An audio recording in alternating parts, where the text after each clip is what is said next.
اسلامی تاریخ میں ایک گزرا ہے جسے لوگ ہارون رشید کے نام سے جانتے ہیں۔ اس کا ایک 16 سال کا لڑکا ہے، نوجوان لڑکا ہے۔ وہ اکثر بزرگوں کی صحبت اختیار کیا کرتا تھا، بزرگوں کے پاس جا کے بیٹھا کرتا تھا، ان سے واعظ و نصیحت سنا کرتا تھا، اور اکثر قبرستان جا کر بیٹھ جایا کرتا تھا، اور قبرستان جا کر قبروں پر بیٹھ کر، قبروں کے قریب بیٹھ کر کہا کرتا تھا، اے قبر والو، کاش کہ جو تم پر گزر رہی ہے مجھے معلوم ہوتا کہ تم پر کیا گزر رہی ہے، یا مجھے یہ معلوم ہوتا کہ تم سے کیا کیا سوال کیے جا رہے ہیں، کاش کہ مجھے معلوم ہوتا۔ کہنے لگا یہ جو روز میں جنازے دیکھتا ہوں یہ مجھے غمگین کر دیتے ہیں، مرنے والوں کے اوپر جو رونے والے ہیں ان پر رونے والے مجھے غمگین کر دیتے ہیں، مجھے پریشان کر دیتے ہیں۔ کاش کہ مجھے پتہ چل جائے کہ تمہارے ساتھ کیا گزر۔ ایک وقت وہ بھی تھا کہ تم اس دنیا پر راج کرتے تھے، اس دنیا پر ٹہلتے تھے، اس زمین پر چلتے تھے، لیکن آج تم زمین کے نیچے ہو۔ کاش کہ مجھے پتہ چل جاتا نا کہ تم پر کیا گزرتی ہے۔ ایک مرتبہ وہ اپنے باپ کے پاس شاہی محل میں بیٹھا تھا، تو وزیر مشیر کہنے لگے کہ یہ جو بادشاہ کا بیٹا ہے نا، ہارون رشید کا، اس نے ہمارے بادشاہ کو دوسرے بادشاہوں کی نظروں میں گرا رکھا ہے کہ اس کی حرکتیں، بادشاہ وقت کا بیٹا ہے، تو اچھا لباس پہن۔ جب وہ موجود تھا اس کے زیب تن ایک ہلکا سا لباس تھا، وہ سیدھا سا لباس تھا، ایک لنگی سر پر باندھی ہوئی تھی، چادر سر پر باندھی ہوئی تھی، وہ بھی بوسیدہ سی۔ لوگ سرگوشیاں کرنے لگے کہ یہ ہمارے بادشاہ کا سر جھکا دیتا ہے، ہمارے بادشاہ کو دوسرے بادشاہوں کی نظروں میں گرا دیتا ہے، اگر یہ اپنی حرکتیں بدل لے تو ہمارے بادشاہ کا سر بلند ہو جائے۔ وزیروں مشیروں نے مل کر ہارون رشید سے کہا کہ آپ اسے واعظ و نصیحت کریں، شاید آپ کی والد ہیں، شاید آپ کی بات کا یہ یقین کر لے، آپ کی بات کو مان لے اور یہ اپنی حرکتیں چھوڑ دے۔ بادشاہ نے، ہارون رشید نے اپنے بیٹے کو، بڑی قابل غور بات ہے، اپنے بیٹے سے کہا، اے بیٹا، تجھے نہیں پتا تو بادشاہ وقت کا بیٹا ہے، اچھا لباس پہنا کر، اچھا امامہ باندھا کر، اچھا رہا کر۔ اس نے باپ کو جواب نہ دیا۔ پاس ہی ایک پرندہ بیٹھا تھا، اس کی طرف اشارہ کر کے کہتا ہے، تجھے قسم ہے اس رب کائنات کی، آ میرے پاس۔ کتابیں کہتی ہیں کہ وہ پرندہ وہاں سے اڑا آ کر اس کے بازو پر بیٹھ گیا، اس کے ساتھ اس نے بات کی، بات کر کے کہتا ہے، جا اب تو واپس جا کر بیٹھ جا۔ پرندہ جہاں سے اڑا تھا ادھر سے اڑ کے پھر واپس جا کے بیٹھ گیا۔ پھر باپ سے مخاطب ہو کر کہنے لگا، بابا جان، اصل میں آپ کو میں نے بادشاہوں کی نظروں میں تو نہیں گرایا، بلکہ آپ کی اس دولت نے مجھے رب والوں کی نظر میں گرا رکھا ہے، مجھے رب والوں کی نظر میں گرا رکھا ہے۔ اس نے کہا، لہٰذا اے میرے باپ، آپ کے دل میں دنیا کی محبت ہے، میرے دل میں دنیا کی محبت نہیں ہے، لہٰذا اب میں آپ کے ساتھ نہیں رہ سکتا۔ اس نے اپنے باپ کا شاہی محل چھوڑ دیا اور بزرگوں کی صحبت کے لیے جب نکلا نا، ماں تو پھر ماں ہوتی ہے نا، ماں نے کہا، بیٹا نہ چھوڑ کے جا۔ کہنے لگا، اماں، اس کے ساتھ، ہارون رشید کے ساتھ میرا گزارا نہیں، اس کے دل میں دنیا کی محبت ہے، میرے دل میں دنیا کی محبت نہیں ہے۔ اچھا، اس نے ایک مصحف لیا، ایک قرآن پاک لیا، جب چلنے لگا نا، ماں نے ایک بہت قیمتی انگوٹھی جاتے وقت اپنے بیٹے کو دی اور کہنے لگی، بیٹا جہاں پر بھی رہ، رب تیرا حامی و ناصر ہو۔ وہ لڑکا محل سے نکلا، چل پڑا بصرہ شہر کی طرف۔ جب بصرہ پہنچا نا، ایک مرتبہ وہ قرآن شریف کی تلاوت کر رہا تھا۔ ابو عامر انصاری، ایک بزرگ گزرے ہیں بہت بڑے، کہنے لگے، ایک مرتبہ ہوا ایسا کہ میری دیوار گر گئی، میں نے لوگوں سے پوچھا، لوگوں کوئی مستری بتاؤ، کوئی معمار بتاؤ کہ جس سے میں اپنی دیوار کا کام کروا سکوں۔ لوگوں نے کہا، یار بصرہ میں ایک نوجوان آیا، وہ بھی یہی کام کرتا ہے، اس کے پاس چلے جاؤ۔ ابو عامر انصاری فرماندے نے کہ میں چلا گیا اودے کول، میں جا کے پوچھا، میں سلام کی تھی، میں نے کیا دیکھا، ایک خوبصورت حسین و جمیل لڑکا رب کے قرآن کی تلاوت کر رہا ہے۔ جب میں نے اسے دیکھا اتنا خوبصورت لڑکا، اتنا حسین و جمیل لڑکا، رب کے قرآن کی تلاوت، یہ لگتا نہیں کہ مزدوری کرے گا۔ میں نے پوچھا اے نوجوان بتا کیا مزدوری کرے گا میرے پاس؟ اس نے کہا کہ میں پیدا ہی مزدوری کے لیے ہوا ہوں، مجھے رب نے پیدا ہی مزدوری کی، چل لے چل بتائیں مجھے ذرا کام کیا ہے۔ ابو عامر انصاری فرماتے ہیں میں نے اس لڑکے کو کہا کہ میری دیوار ڈگ پئی ہے تے اس دیوار نو بنانا ہے تے گارے نال بنانا ہے، 10 مٹی والا کام کر لیں گا۔ اس نے کہا مجھے آپ لے چلیں میں کام کر دوں گا۔ فرماتے ہیں کہ میں اس نوجوان لڑکے کو، ابو عامر انصاری فرماتے ہیں میں اس نوجوان لڑکے کو لے کے چلا گیا، میں نے اسے کام بتایا، اسے کام سمجھایا، وہ لڑکا اپنے کام کو لگ گیا، لیکن اس نے ایک شرط رکھی تھی۔ شرط یہ تھی کہ میں نماز کے وقت کام نہیں کروں گا بلکہ رب کے حضور جا کے سجدہ کروں گا۔ اس نے کہا مجھے منظور ہے شرط۔ اس نے کہا مزدوری کتنی لوگی؟ اس نے کہا 1 درہم صرف۔ اس نے کہا میرا 1 درہم مجھے کافی ہے۔ فرمانے لگے میں اسے لے کے چل پڑا، میں نے اسے جا کے کام سمجھایا یہ کام ہے، وہ لڑکا اپنے کام کو لگ گیا۔ کہتے ہیں میں حیران ہوا جب شام کو میں واپس آ کے اپنی دیوار کو میں نے دیکھا، ایک نوجوان لڑکے نے 10 جوانوں کے برابر کام کیا ہوا تھا۔ کہتا میں بڑا حیران ہوا، میں بڑا خوش بھی ہوا، ایک بندے نے اتنی جلدی 10 بندوں جتنا کام کر دیا۔ کہنے لگے میں نے جب مزدوری دینے لگا نا، میں نے 1 درہم کی بجائے نہ اسے 2 درہم نکال کے دیے۔ شرط کے مطابق اس نوجوان لڑکے نے لینے سے منع کر دیا۔ اس نے کہا تیری میری شرط ہوئی تھی کہ میں 1 درہم لوں گا، لہٰذا مجھے 1 درہم چاہیے، دوسرا درہم تو اپنے پاس رکھ۔ ہوندا کوئی آجدہ بندہ، ہوندا کوئی آجدہ نوجوان، انہیں کہنا سی 2 کی تو 4 بھی دے دے میں لے لاں گا، لیکن وہ تھے ہارون رشید کے بیٹے۔ سنیے آگے رب تعالیٰ نے اسے انعام کیا تھا فرمایا۔ آپ فرماتے ہیں جب میں نے اسے مزدوری دے دی، اگلا دن جب ہوا وہ نوجوان لڑکا مزدوری لے کر چلا گیا۔ جدو اگلا دن ہویا نا میں پھر گیا کہ جا کے او دا پتہ کراں، او دے کولوں دوبارہ کام کرواواں۔ فرمانے لگے کہ میں ڈھونڈتا ڈھونڈتا سارا بصرہ میں نے چھان مارا، مجھے اس نوجوان لڑکے کا کہیں سراغ نہ ملا۔ بڑا حیران ہوا، میں نے لوگوں سے پوچھا لوگوں یہاں پر ایک نوجوان لڑکا تھا جو کام کرتا تھا مستریوں کا، میں نے کام کروانے وہ مل نہیں رہا۔ لوگ کہتے ہیں اے ابو عامر انصاری وہ ہفتہ میں صرف 1 دن کام کرتا ہے، باقی 6 دن تجھے کہیں بھی نظر نہیں آئے گا۔ پورے ہفتے میں 1 دن شنبہ کے دن کام کرتا ہے، باقی 6 دن وہ تجھے کہیں بھی نہیں ملے گا۔ فرماتے میں بڑا حیران ہوا۔ فرمایا میں نے پورے 6 دن اس بچے کے لیے اپنے کام کو روک دیا، اس لڑکے کے لیے اپنے کام کو روک دیا۔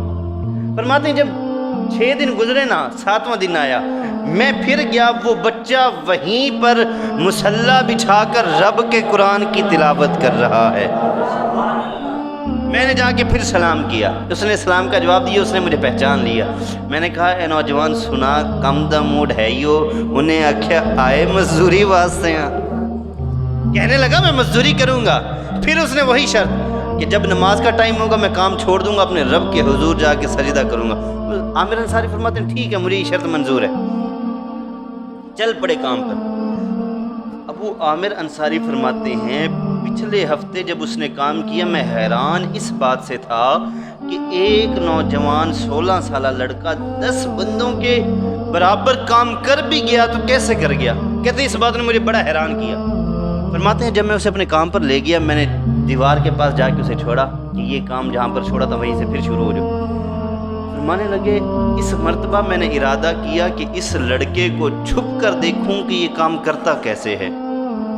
فرمانے لگے میں اس طریقے سے چھپ کر اسے دیکھنے لگا، میں تو اسے دیکھ رہا تھا لیکن اسے نہیں پتا تھا کہ مجھے کوئی دیکھ رہا ہے۔ فرمانے لگے جب میں نے دیکھا تو میں ہکا بکا رہ گیا، میں پریشان ہو گیا، دیکھ کر میری حیرانگی کا کوئی عالم نہیں رہا کہ وہ بچہ گارا دیوار پر ڈالتا ہے اور پتھر خود بخود اٹھ کر دیوار پر لگنے لگ جاتے ہیں۔ میں بڑا پریشان ہو گیا، میں نے کہا یہ ضرور کوئی رب کا بندہ ہے، یہ کوئی ضرور رب کا ولی ہے۔ فرماتے میں چھپ کر دیکھتا رہا سارا کام، وہ لاتا گارا بچھاتا، پتھر خود بخود اٹھتے، خود بخود لگتے، جڑ کے دیوار تیار، پھر اگلا بار پھر ویسے شروع۔ فرمانے لگے جب شام کا وقت ہوا، میں نے کہا اے نوجوان تیری مزدوری، میں نے 1 درہم شرط ہوئی تھی کہ 1 درہم کے بدلے میں کام کروں گا، میں نے 1 کی بجائے اسے 3 درہم دیے، لیکن اس نے لینے سے انکار کر دیا۔ میں بڑا حیران ہوا، کہنے لگے اگر آج کا کوئی نوجوان ہوتا نا اس نے فوراً پکڑ لینے تھے۔ فرماتے ہیں میں بڑا حیران، وہ مجھ سے 1 درہم اس نے لیا، پھر چلا گیا۔ میں نے پھر 6 دن انتظار کیا اور میں نے کہا کہ کام کروانا بس اسی لڑکے سے کروانا ہے، وگرنہ کام نہیں کروانا۔ فرماتے ہیں جب 6 دن گزرے، 7واں دن ہوا، معمول کے مطابق میں چلا گیا ڈھونڈتے ڈھونڈتے۔ فرماتے ہیں جس جگہ پر مجھے پہلے ملا تھا آج اس جگہ پر بھی وہ نوجوان مجھے نہ ملا۔ میں بڑا پریشان ہوا کہ وہ نوجوان آخر کدھر چلا گیا۔ میں نے لوگوں سے پوچھا، کسی کو کوئی خبر نہ تھی۔ آخر ایک مجھے ایسا آدمی ملا، وہ کہنے لگا وہ نوجوان فلاں جنگل کے کنارے میں بیمار پڑا ہے۔ فرماتے ہیں میں نے اسے اجرت دی، میں نے کہا یار یہ تو پیسے لے لے، لیکن مجھے اس جوان تک لازمی پہنچا۔ میں نے اسے پیسے دیے، وہ جوان وہ آدمی مجھے چھوڑ آیا اس نوجوان لڑکے کے پاس جو اللہ کا ولی تھا۔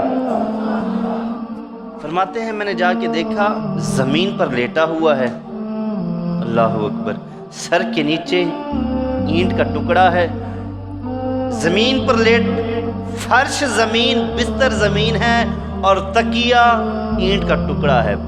میں نے جب اسے سلام کیا، میں نے کہا السلام علیکم، اس نے مجھے سلام کا جواب دیا۔ فرماتے میں نے دوسری بار پھر سلام کیا نا، جب میں نے دوسری بار کیا اس نے چہرہ اٹھا کر مجھے دیکھا اور مجھے پہچان لیا، کہتا ابو عامر آئے ہیں۔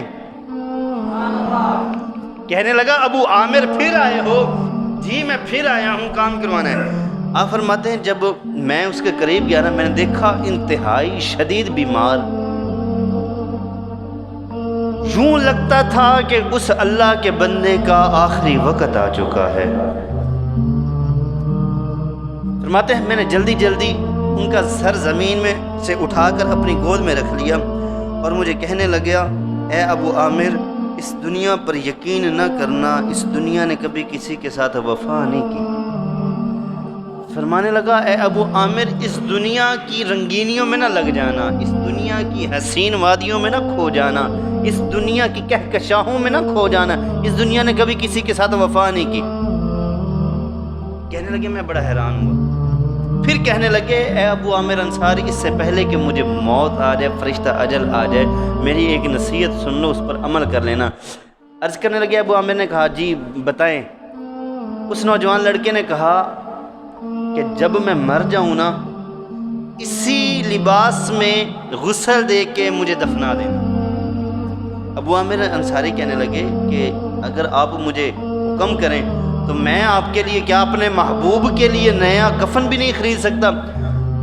بڑا پیارا جواب دیا۔ اس نوجوان لڑکے نے کہا اے ابو عامر انصاری، نئے کپڑے پہننے کے لیے زندہ لوگ زیادہ مستحق ہیں، کفن تو بوسیدہ ہو جانا ہے، کفن تو مٹی نے کھا جانا ہے، لہٰذا تو مجھے اسی لباس میں دفنا دینا اور جو مجھے کفن دینا ہے وہ کسی غریب کا بھلا کر دینا۔ میری دوسری نصیحت کہ جب میں مروں جو میری قبر کو کھودیں ان مزدوروں کو یہ میرا ایک لوٹا اور جو میں نے سر پہ لنگی باندھی ہوئی ہے یہ مزدوری کے طور پر ان لوگوں کو دے دینا جو مجھے میری قبر کو کھودیں گے۔ آپ فرماتے ہیں ٹھیک ہے میں ایسا کروں گا۔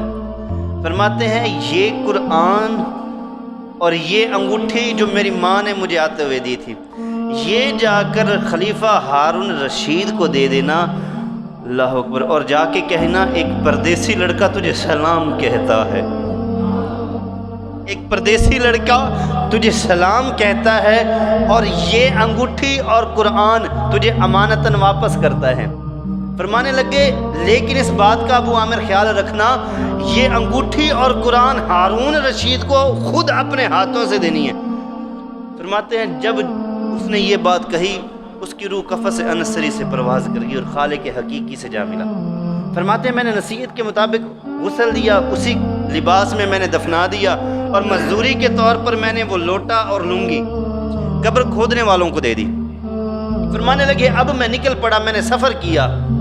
میں جب شاہی محل پہنچا نا، ہارون رشید کسی سفر پر روانہ ہو رہا تھا، اس کا عالم یہ تھا کہ 1000 فوجیوں کا لشکر اس کے پروٹوکول کے لیے تھا۔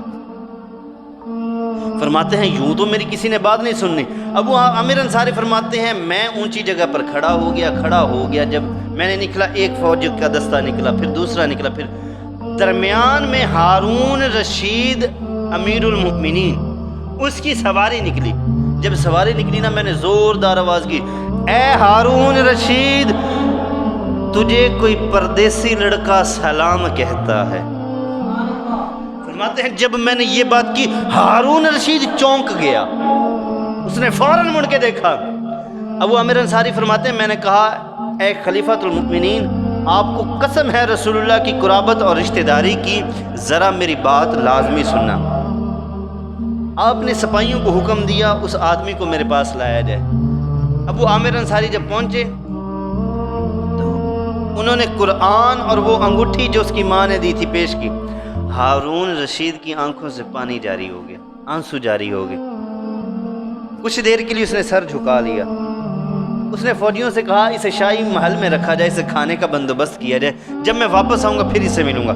ہارون رشید سفر پر چلا گیا۔ شام کا وقت ہوا، جب ہارون رشید واپس آیا تو لوگوں سے کہنے لگا، اے لوگوں، اس مسافر جو بصرہ سے آیا ہے اس کو میری طرف بلاؤ۔ ایک بادشاہ کا جو خاص خلیفہ تھا، بادشاہ نے کہا محل بالکل خالی کروا دیا جائے اور اس کو میرے پاس بھیجا جائے۔ اس نے محل کے سارے پردے گرا دیے۔ جب ابو عامر انصاری کے پاس پہنچا نا، کہنے لگا، اے ابو عامر انصاری، بادشاہ سلامت تجھے بلاتے ہیں، لیکن اس چیز کا خیال رکھنا اس سے کم گفتگو کرنا، آج وہ پہلے ہی صدمے میں ہیں۔ کہنے لگا اگر تو نے 10 باتیں ان سے کرنی ہے تو 5 پر اکتفا کر لینا، اپنی گفتگو کو سمیٹ لینا۔ تو فرمانے لگے ٹھیک ہے۔ بادشاہ کے قریب جب گئے نا، بادشاہ کے پاس بیٹھے، بادشاہ کے سامنے بیٹھ گئے۔ بادشاہ کی آنکھوں سے آنسو جاری ہو گئے۔ بیٹا جو تھا آخر پوچھنے لگے، اے ابو عامر انصاری، ذرا بتاؤ تو صحیح، میرے لخت جگر کو تو نے دیکھا تو وہ کیا کام کرتا تھا؟ مجھے بتا تو صحیح، میرا لخت جگر، میرا شہزادہ مجھے چھوڑ کے چلا گیا، کیا کام کرتا تھا؟ ابو عامر انصاری فرماتے ہیں، اے بادشاہ سلامت، وہ گارے اور مٹی کا کام کیا کرتا تھا۔ لمبی سانس لی اور کہنے لگے، اے ابو عامر، کیا تو نے بھی اس سے کام کروایا تھا؟ ابو عامر کہنے لگے، جی بادشاہ سلامت، میں نے بھی اس سے کام کروایا تھا۔ ہارون رشید کہتا ہے، تجھے اس چیز کا خیال نہ تھا کہ وہ رسول اللہ کا قریبی بندہ تھا؟ میرے رسول اللہ سے اس کی اتنی قرابت تھی کہ وہ رسول اللہ کی محبت میں مجھے چھوڑ کر چلا گیا، تجھے حیا نہیں تو نے اس سے کام کروایا؟ ابو عامر انصاری کہتے ہیں، میں نے عرض کیا کہ پہلے میں رب تعالیٰ سے معذرت کرتا ہوں، اس کے بعد آپ سے معذرت کرتا ہوں۔ مجھے پتہ اس وقت چلا جب ان کا وقت وصال آیا کہ یہ تو ایک شہزادہ تھا۔ اللہ اکبر۔ ہارون رشید کہتا ہے، مجھے ذرا میرے لخت جگر کے قبر پر لے چل، مجھے اس کے گھر لے چل۔ ابو عامر انصاری فرماتے ہیں، ہم چل پڑے لشکر کے ساتھ۔ ہم پہنچے قبر پر تو ہارون رشید زاروں قطار رونے لگا اور کہنے لگا، اے میرے تنہائیوں کے مسافر، اے میرے لخت جگر، تو نے وہ جام موت کا پیا ہے جو عن قریب تیرا بوڑھا باپ بھی پینے والا ہے۔ یہ جام تو نے وہ پیا ہے جس سے کوئی بھی نہیں بچ سکتا۔ یہ جام ہر کسی کو پینا ہے، بوڑھا ہے، جوان ہے، گورا ہے، کالا ہے، عربی ہے، عجمی ہے، شہر میں رہنے والا ہے، چاہے دیہات میں رہنے والا۔ فرمایا سب نے یہ جام پینا ہے، ان قریب تیرا باپ بھی یہ جام پینے والا ہے۔ فرمایا کافی دیر بیٹھے رہے بیٹے کی قبر پر۔ پھر لشکر کے ساتھ ہارون رشید واپس چلا گیا۔ جب میں واپس آیا، شام کا ٹائم تھا، میں نے مغرب کی نماز کے بعد پھر میں نے عشاء کی جب نماز پڑھی، فرماتے ہیں میں نے وظائف جو کرتا تھا میں نے وظائف کیے۔ وظائف کے بعد میں بیٹھا تھا، میں بیٹھے بیٹھے مجھے نیند آ گئی، میں لیٹ گیا۔ فرماتے ہیں جب میں لیٹا نا، رات کے وقت وہی نوجوان لڑکا میرے خواب میں آ گیا۔ آخر کہنے لگا، اے ابو عامر انصاری، رب تجھے اس چیز کی جزا دے، تو نے میری وصیت پر عمل کیا۔ آپ فرمانے لگے کہ اے نوجوان لڑکی، بتا تیرے رب نے تیرے ساتھ کیا معاملہ کیا؟ وہ لڑکا، نوجوان لڑکا کہنے لگا، اے ابو عامر میں تجھے کیا بتاؤں، میرا رب اتنا مہربان ہے، اتنا مہربان ہے، مجھے اس نے وہ چیزیں عطا فرمائی ہیں جسے کسی کی آنکھ نے آج تک دیکھا نہیں، دیکھنا تو دور کی بات، کسی کی سوچ بھی نہیں پہنچی۔ رب تعالیٰ نے مجھے وہ نعمتیں عطا فرمائی ہیں۔ جو رب تعالیٰ سے محبت کر بیٹھے پھر رب تعالیٰ انہیں اپنا قرب نصیب عطا فرما دیتا ہے۔ مر ہر کسی نے جانا ہے، اس دنیا سے سب نے چلے جانا ہے، لیکن یار قابل رشک اس کے جوان کی موت نہیں۔